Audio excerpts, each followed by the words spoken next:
Agora, tem vários outros assuntos, inclusive um chama atenção porque o Itamaraty convocou o embaixador do Brasil na Argentina, Júlio Bittelli, para consulta sobre a gestão de Javier Milei. Segundo essas informações que foram divulgadas, esse encontro com Bittelli tem o objetivo de discutir formas de manter a relação bilateral da melhor forma possível e fazer com que as visões distintas entre os dois presidentes não prejudique o diálogo entre os países. O embaixador esteve hoje em Brasília e se encontrou com o ministro das Relações Exteriores, Mauro Vieira. Especialistas afirmam que esse tipo de convocação é feita quando alguma coisa não vai muito bem na relação entre os dois países. Alan Gani, o que a gente precisa considerar, primeiro, em relação a essa convocação do embaixador e quais parecem ser as insatisfações do Brasil em relação à Argentina? Na relação bilateral com a Argentina, são os posicionamentos de Javier Milei? Talvez tenha sido a vinda dele aqui para participar de um evento conservador e não teve nenhum encontro com autoridades brasileiras? Eu acredito que sim. E aí eu vou pegar uma carona no comentário que o Dávila fez, no qual eu concordo. Veja, chefe de Estado, presidente da República, não tem que ficar comprando briga em rede social. Você pode ter um discurso duro com a sua base, mas você é o presidente da República, né? Você não governa de olho no Twitter. Existe uma relação que está muito acima de questões ideológicas. Vou dar um exemplo aqui. Imaginem se determinado candidato, porque não concorda com a China, com o posicionamento da China, tem uma ideologia diferente, fala, bom, vou romper relações diplomáticas com a China, ou vou ficar atacando a China. Da noite para o dia, aqui no Brasil, a gente vai ter sérios problemas de desemprego, de crescimento econômico. A China é o nosso maior parceiro comercial. Então, não dá para ficar escalando conflitos à toa. Então, o Milei, eu acho que ele está fazendo um ótimo governo na Argentina, no combate à inflação, está fazendo um ajuste do lado do gasto público, mas ele compra brigas desnecessárias, que no campo diplomático não vai trazer nenhum benefício para a Argentina. A pergunta a ser feita, você agita o Twitter, você ganha like, mas no mundo real, qual é o benefício que você traz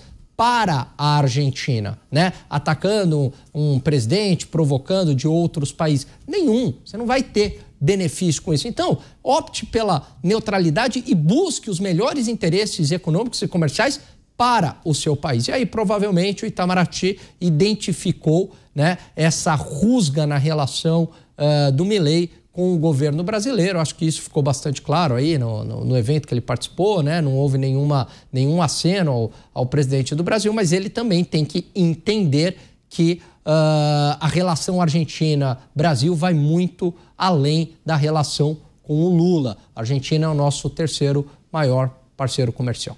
Pois é, a gente tem observado algumas manifestações, né, delegado Palumbo, tanto de Javier Milei se referindo ao governo brasileiro, ou então o próprio presidente brasileiro, na semana passada, no encontro do Mercosul, não citou Javier Milei, mas fez declarações nitidamente voltadas para o presidente da Argentina. Bem, o que a gente precisa considerar em relação a essa convocação do Itamaraty? Me parece que o país segue preocupado com essa relação que não caminha muito bem entre os dois líderes.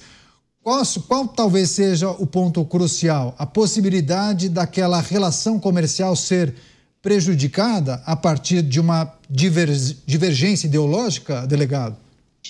Eu não duvido dessa possibilidade, porque, infelizmente, o viés político e ideológico está acima da diplomacia.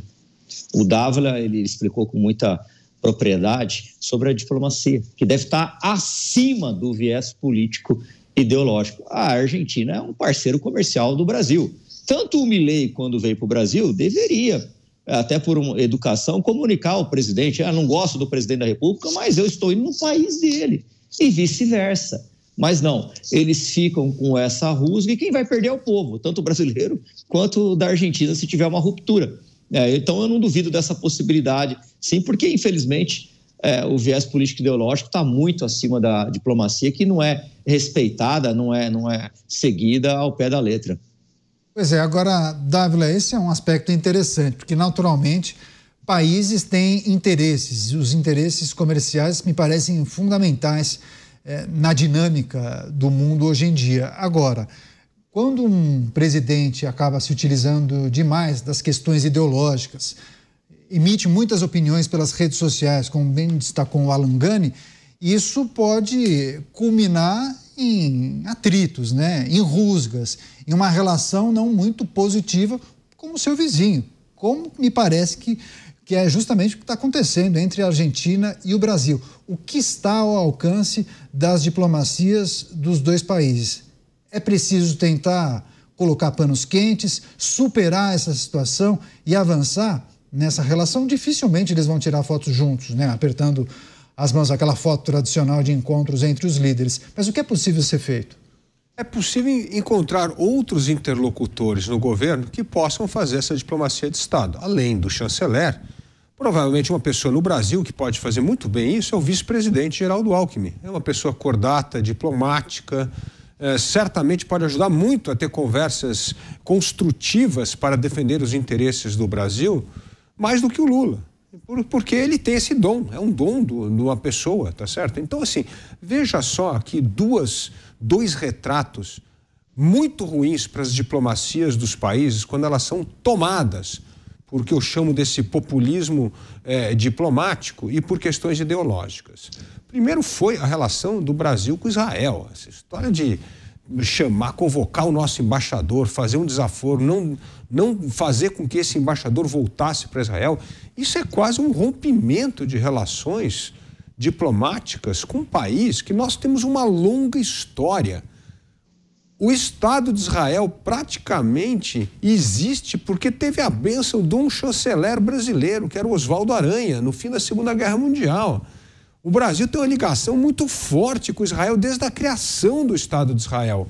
Não pode um governo, por uma questão ideológica, por apoiar mais o Hamas do que Israel, fazer um desaforo diplomático desse. Isso é péssimo para o Brasil, é péssimo para Israel. Então, está aí um exemplo concreto do que não se deve fazer. Da mesma forma, como não se deve fazer o que Milei fez ao ir à Espanha e acusar a mulher do primeiro-ministro de corrupta. Isso não existe na diplomacia. Isso não é coisa de chefe de Estado, isso é coisa de militante, pô. Mas não é coisa de chefe de Estado. Isso é presidente da Argentina. Então não se faz isso. Mas eu entendo que Milei aprende com os erros. Ele veio ao Brasil, fez essa descortesia que o delegado Paulo muito bem disse, veio ao Brasil. No final das contas, acabou comunicando, né? Eu comunico, mas foi uma descortesia ali. Mas pelo menos conteve a língua e não disparou nada pessoal contra Lula ou contra algum ministro, alguém do governo. E quem diz que não, mas ele não veio como presidente da Argentina, ele veio como líder conservador. E quem usa essa desculpa? O que você acha? Não, e outra é o seguinte, você vai ser sempre visto como presidente da Argentina. Não adianta você falar, não, agora eu tô com outro chapéu. Bom, e de chapéu, mas ele aprendeu que esse personalismo, personalizar o ataque, isso é desastroso para a diplomacia de um país. Então, vamos voltar aqui ao episódio da Argentina. A convocação do embaixador brasileiro não tem nada a ver, por exemplo, como foi a convocação do embaixador de Israel. Essa foi uma convocação mesmo para consulta, quase que para criar uma estratégia política de convívio com a Argentina. Então, é muito diferente do que aconteceu com o episódio lá de Israel. E por que essa convocação é importante? Primeiro, Alan Gani lembrou muito bem aqui, a Argentina é o terceiro maior parceiro comercial do Brasil. O primeiro é a China, o segundo é os Estados Unidos, o terceiro é a Argentina. E hoje, o Brasil é o maior parceiro comercial da Argentina, passou a China. Sabe quanto foi o comércio nosso bilateral o ano passado? 84 bilhões de reais. Não é pouco dinheiro, não. Então, é uma coisa muito importante para os dois países. Agora, o que eu acho que deveria estar nessa pauta da relação Brasil e Argentina e que eu espero que tenha sido tratado com o embaixador brasileiro é a questão de como acelerar o acordo hoje com a comunidade europeia. Isso é uma coisa de comum interesse do Brasil e da Argentina. Isso vai aumentar o comércio do Mercosul com a comunidade europeia. E essa fragilidade do presidente da Argentina, Macron, na última eleição, ela é fundamental para avançar com o acordo, porque a França era, sim, a potência europeia que mais resistiu a assinar este acordo. Então, hoje, presidente da França debilitado, pode avançar essas discussões importantes de um acordo que interesse muito Argentina e Brasil. Inclusive, o presidente brasileiro recebeu o presidente da Itália e reforçou o interesse do Brasil em fechar esse acordo entre Mercosul e a União Europeia. Quer fechar, Gani, trazendo inclusive suas percepções acerca desse desejo, mas também a impossibilidade de bater o martelo em relação a esse acordo por conta, sobretudo, do posicionamento da França, né? Exatamente, né? O acordo Mercosul-União Europeia é vital. Agora, é claro que a União Europeia e principalmente aí, leia-se, a França, utiliza da questão ambiental brasileira para inviabilizar comercialmente este acordo, porque está pensando no protecionismo ali dos seus agricultores, né? Agora, um acordo de livre comércio traz perdas setoriais, inevitavelmente, da mesma maneira que o Brasil também não quer abrir mão das compras governamentais aqui feitas dentro do Mercosul, não quer abrir espaço para o mercado europeu, por exemplo, comprar carros, sei lá, do mercado europeu. Então não tem jeito, o acordo de livre comércio vai ter perdas para ambos os lados, mas essas perdas setoriais vão ser compensadas por ganhos de produtividade, por exemplo, no agronegócio brasileiro, da mesma maneira na indústria, sei lá, de beleza, perfumes, na França. Você tem um ganho de produtividade. Agora, a grande dificuldade é conseguir enfrentar esses lobbies setoriais. Globalização traz melhoria da qualidade de vida, de bem-estar econômico e redução de pobreza para os países envolvidos. Seguiremos acompanhando de olho em relação ao posicionamento do Itamaraty, que faz essas consultas sobre a gestão de Javier Milei. Qualquer novidade, atualização, a gente traz aqui em Os Pingos nos Is.